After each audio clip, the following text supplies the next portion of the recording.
માલતીએ વિમલયશના શયનખંડને એક નવું રૂપ આપ્યું હતું. નવા શણગાર સજાવ્યા હતા.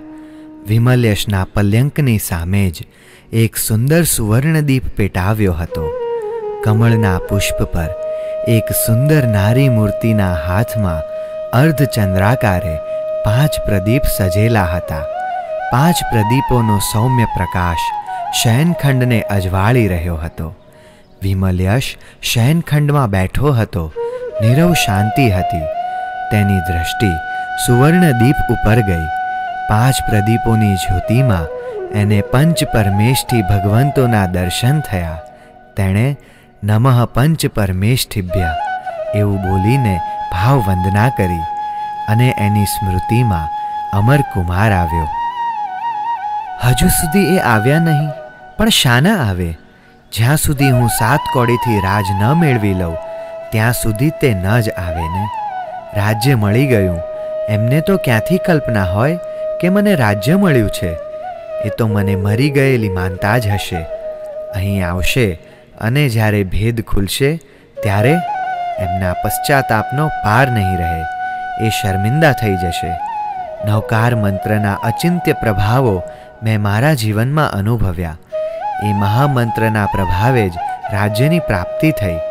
અચાનક કેવા વિચિત્ર સંયોગો ઊભા થઈ ગયા. જો ચોરનો ઉપદ્રવ ન થાત, ચોર રાજકુમારીનું અપહરણ ન કરી જાત, તો મહારાજા અડધું રાજ્ય આપવાની, રાજકુમારી પરણાવવાની ઘોષણા પણ ન કરત, તો મને રાજ્ય પ્રાપ્ત ન થાત. અને આ ગુણમંજરી, મારે એની સાથે લગ્ન કરવું પડશે. આ પણ કર્મોનો એક ખેલ જ છે ને. સ્ત્રી સ્ત્રીને પરણશે, પરંતુ એ બિચારી તો મને રાજકુમાર જ સમજે છે ને. આ નગરમાં મને બધા જ રાજકુમાર સમજે છે. ગુણમંજરી સાથે લગ્ન તો કરવા પડશે. જ્યાં સુધી અમરકુમારનું મિલન ન થાય ત્યાં સુધી મારો ભેદ હું ખોલીશ નહીં. હા, મારે ગુણમંજરીથી અળગા રહેવું પડશે. એ ભોળી રાજકન્યાને હું વૈષયિક સુખ નહીં આપી શકું. સ્પર્શ સુખની એની કલ્પનાઓ સાકાર નહીં બને. એનો આઘાત તો લાગશે જ એને. ના ના, હું એને પ્રેમથી સમજાવીશ. એક બનાવટને સાચવવા મારે અનેક બનાવટો કરવી પડશે. શું કરું? બીજો કોઈ માર્ગ નથી. એને ભ્રમણામાં રાખ્યા વિના છૂટકો નથી. લગ્ન કરવાની જ ના પાડી દઉં તો મહારાજા મારા જીવનમાં ઊંડા ઉતરવા તૈયાર થશે. વિમલયશ લગ્ન કરવાની કેમ ના પાડે છે? અને ગુણમંજરી તો મારા સિવાય હવે બીજા કોઈ સાથે લગ્ન જ નહીં કરે. વિમલયશને ચોરની ગુફામાં સાંભળેલા ગુણમંજરીના વચનો યાદ આવી ગયા. ચોરની તલવારથી ડર્યા વિના એણે સ્પષ્ટ શબ્દોમાં કહી દીધું હતું, હું મારા મનથી વિમલયશને વરી ચૂકી છું. એ જ મારો ભરથાર છે. એ મને સાચા હૃદયથી ચાહે છે. હું લગ્ન કરવાની ના પાડી દઉં તો એ કદાચ આપઘાત કરી દે. મોટો અનર્થ થઈ જાય. આખર એનું સ્ત્રી હૃદય છે ને. સ્ત્રીના હૃદયને સ્ત્રી જ સમજી શકે.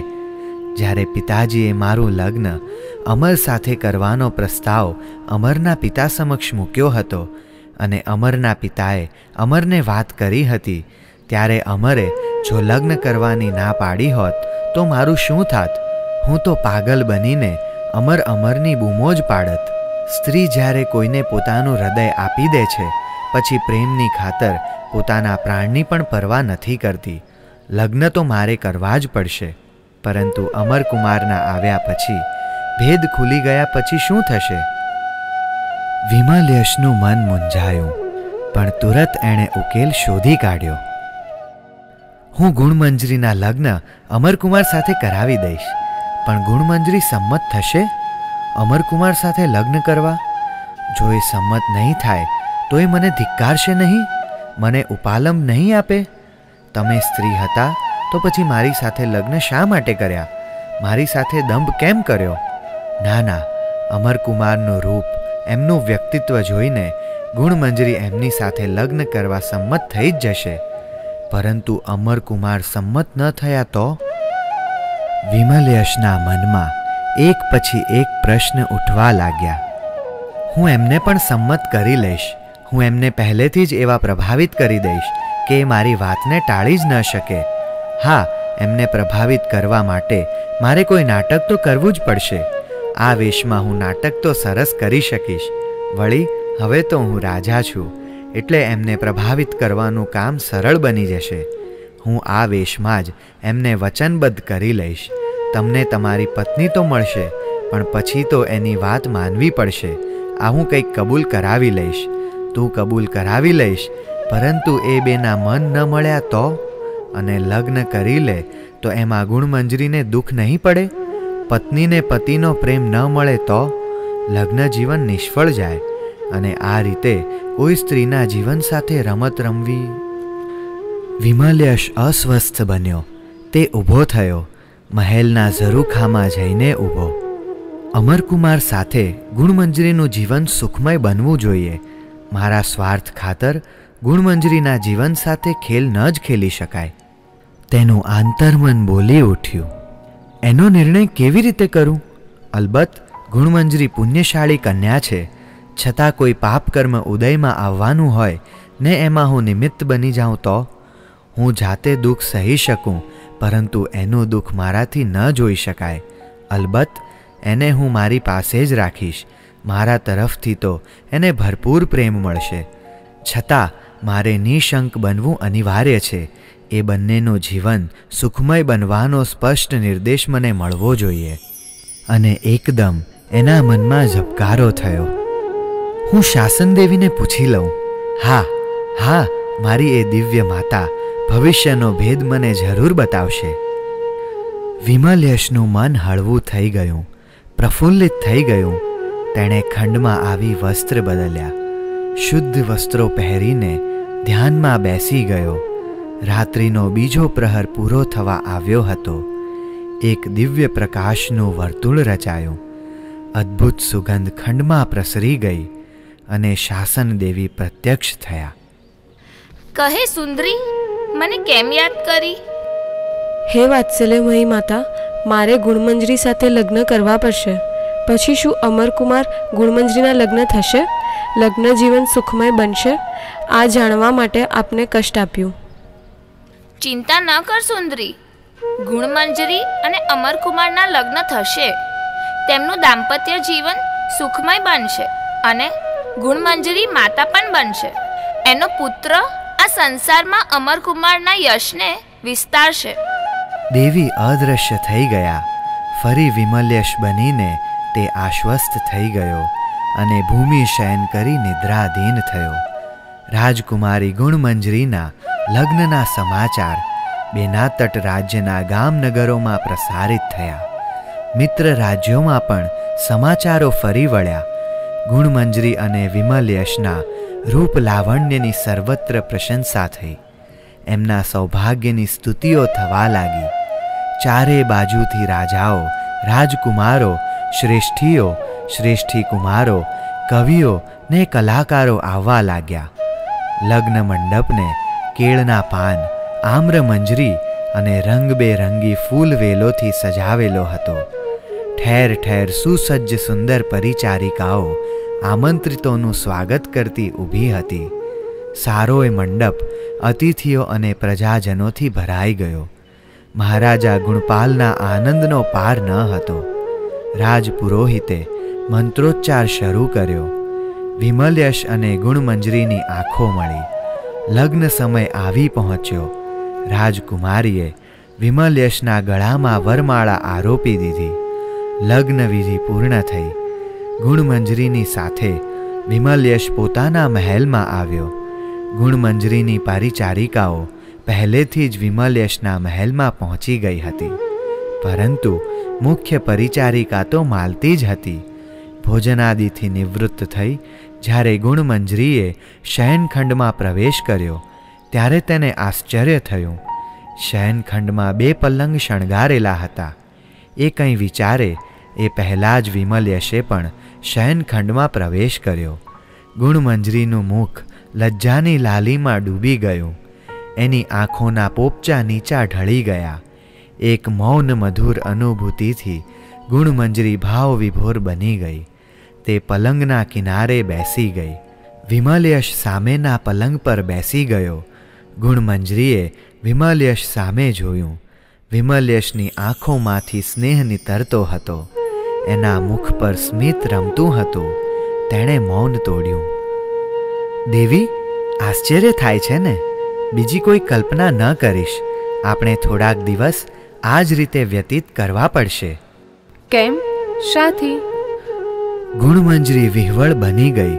તે પલંગ પરથી ઉઠીને વિમલ્યશના ચરણોમાં બેસી ગઈ. મેં એક પ્રતિજ્ઞા કરી હતી. સાની? ક્યારે? જ્યારે તસ્કર તારું અપહરણ કરી ગયો હતો, તને પાછી લઈ આવવા મેં બીડું ઝડપ્યું હતું, ત્યારે મેં સંકલ્પ કર્યો હતો. સો સંકલ્પ? મહારાજાએ ઘોષણા કરી હતી કે જો કોઈ રાજકુમારીને લઈ આવશે તેને મારું અડધું રાજ્ય આપીશ અને રાજકુમારી પરણાવીશ. એટલે તારાને મારા લગ્ન થવાના. જો હું તને લઈ આવું તો. જો લગ્ન થાય તો અમે બંને 1 માસ નિર્મળ બ્રહ્મચર્યનું પાલન કરીશું. તને હું સુરક્ષિત લઈ આવ્યો. મારે મારી પ્રતિજ્ઞાનું પાલન કરવું જોઈએ ને? ગુણમંજરીએ વિમલ્યશની આંખોમાં આંખો પરોવીને જોયું. તેણે એ આંખોમાં નિર્મળતા, પવિત્રતાનું તેજ જોયું અને ગુણમંજરીના અંગે અંગમાં પવિત્રતાની એક લહેર લહેરાઈ ઉઠી. એની દેહલતા કંપી ઉઠી.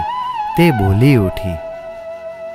જે તમારી પ્રતિજ્ઞા એ જ મારી પ્રતિજ્ઞા પ્રાણનાથ. 1 માસ માટે આપણે ભાઈ બહેન. વિમલ્યશની આંખો હર્ષાશ્રુ ઢોળવા લાગી. ગદગદ કંઠે તે બોલ્યો, મંજરી, તું ખરેખર મહાન છે.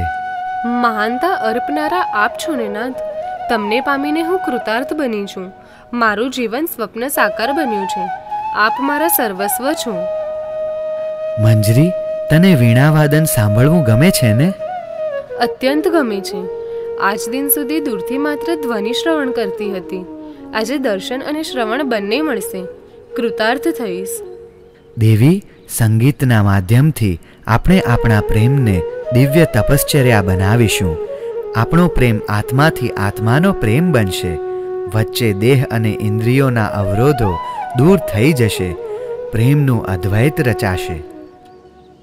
ગુણમંજરીના સુંદર સુકુમાર નયનો અચળ શ્રદ્ધાથી વિમલ્યશ સામે તાકી રહ્યા હતા. છતાં હતી તો એક ભોળી પંખીણી જેવી પત્ની સાથે એક છલના. વિમલ્યશના અંતરની મૂંગી વેદના ચીસ પાડી ઉઠી. તે ઊભો થયો અને વીણાને ઉત્સંગમાં લઈ ગુણમંજરી સામે બેસી ગયો. વીણાના તાર રણઝણી ઉઠ્યા. સુરાવલી અનેરા ઉત્સાહથી હવામાં રમવા લાગી. વીણાના તારો પર એની આંગળીઓ જાણે સૂરોની ગુલછડી બની ગઈ અને એ સુરાવલી સાથે લાવણ્યપુંજ સમી ગુણમંજરીના કોકિલ કંઠનું માધુર્ય ભળી ગયું. બંનેના આત્મા સ્વસરિતામાં તરબોળ બની ગયા. દરરોજ આ રીતે રાત્રે સ્વર્ણ દીપકોના સૌમ્ય પ્રકાશમાં વીણાવાદન થતું રહે છે. બંનેના આત્માનું અદ્વૈત રચાય છે. પછી બંને પદ્માસનસ્થ બનીને શ્રી નવકાર મંત્રના ધ્યાનમાં લીન બને છે. ક્યારેક વિમલ્યશ ગુણમંજરીને શ્રી નવકાર મંત્રનો મહિમા બતાવતી કથાઓ કહે છે.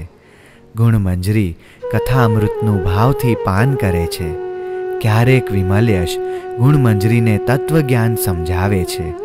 ગુણમંજરી તત્વજ્ઞાનને ધીરે ધીરે પચાવે છે.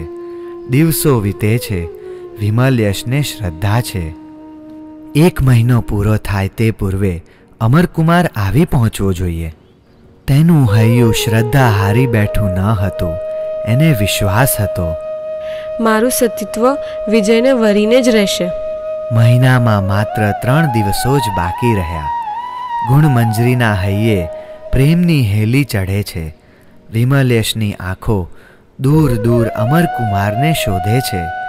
એનું અંતઃકરણ આશ્વાસન આપે છે. એની વામચક્ષુ સ્ફુરાયમાન થાય છે. હૃદય અવ્યક્ત આનંદ અનુભવે છે. રાજમહેલના ઝરૂખે બેઠેલો વિમલ્યશ રાજસભામાં જવા ઊભો થયો. શ્રી નવકાર મંત્રનું સ્મરણ કર્યું અને મહેલની બહાર નીકળ્યો તો સૌભાગ્યવતી નારીના શુભ શુકન થયા.